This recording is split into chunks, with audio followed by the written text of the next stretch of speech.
Assalamualaikum warahmatullahi wabarakatuh. Perkenalkan, nama saya Anissa Marwah dengan NIM 1916020006 dari jurusan Manajemen Perbankan Syariah. Di sini saya akan menjelaskan tentang tugas dari mata kuliah Produk Treasury, yakninya suku atau obligasi. Di sini saya akan menjelaskan tentang yang pertama pengertian, yang kedua karakter, yang ketiga jenis suku, dan yang keempat struktur suku. Yang pertama pengertian suku. Suku adalah surat berharga yang mempresentasikan kepemilikan aset oleh investor lewat penerbitan surat utang dengan berbasiskan syariah. Suku bisa diterbitkan oleh negara, perusahaan BUMN, maupun swasta. Itu sebabnya suku sering disebut juga sebagai obligasi syariah. Yang kedua, karakteristik suku. Menurut Falah 2011 terdapat beberapa karakteristik suku, yaitunya yang pertama, suku merupakan bukti kepemilikan suatu aset berwujud atau tidak, atau hak manfaat atau beneficial title. Yang kedua, pendapatan berupa imbalan atau kupon, margin, dan bagi hasil sesuai dengan jenis akad yang digunakan.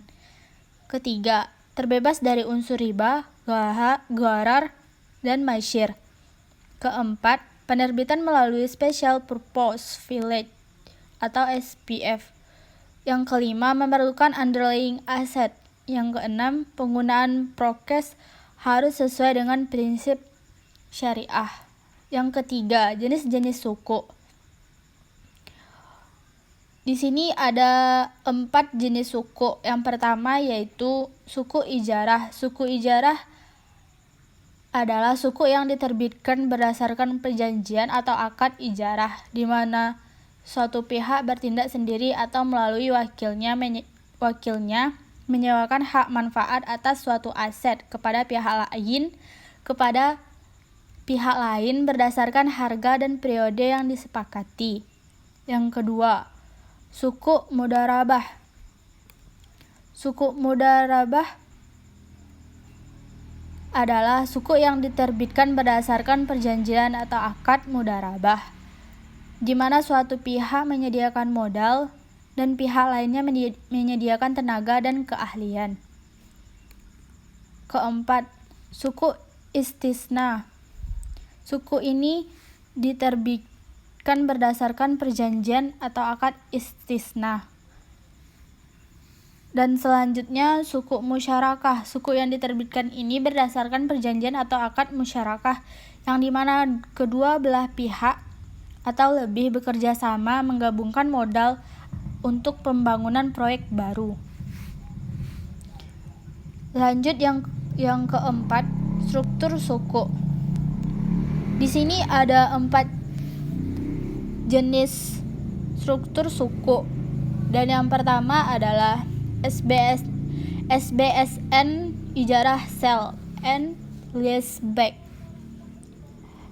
Adalah suku yang diterbitkan berdasarkan skema transaksi sell and leaseback dengan menggunakan underlying aset berupa tanah dan atau bangunan. Yang kedua, SBSN ijarah al-khadamat adalah suku yang diterbitkan menggunakan akad ijarah al-khadamat dengan underlying aset berupa jasa, yaitunya jasa layanan haji. Yang ketiga adalah SBSN ijarah aset to be leased, yakninya merupakan struktur suku baru yang dikembangkan dalam rangka penerbitan suku untuk membiayai proyek pemerintahan. Yang keempat, SBSN wakalah merupakan jenis suku yang berbasis kerjasama dalam AAOV Syariah Standards nomor 17/3/6/3. Suku ini disebut juga sebagai investment agency suku, yaitunya suku yang mempresentasikan proyek atau kegiatan yang dikelola berdasarkan akad wakalah melalui penunjukan agen atau wakil untuk mengelola kegiatan atas nama proyek. Sekian penjelasan tentang suku atau obligasi dari saya. Mohon maaf atas kesalahan kata dan kekhilafan. Sekian, terima kasih. Assalamualaikum warahmatullahi wabarakatuh.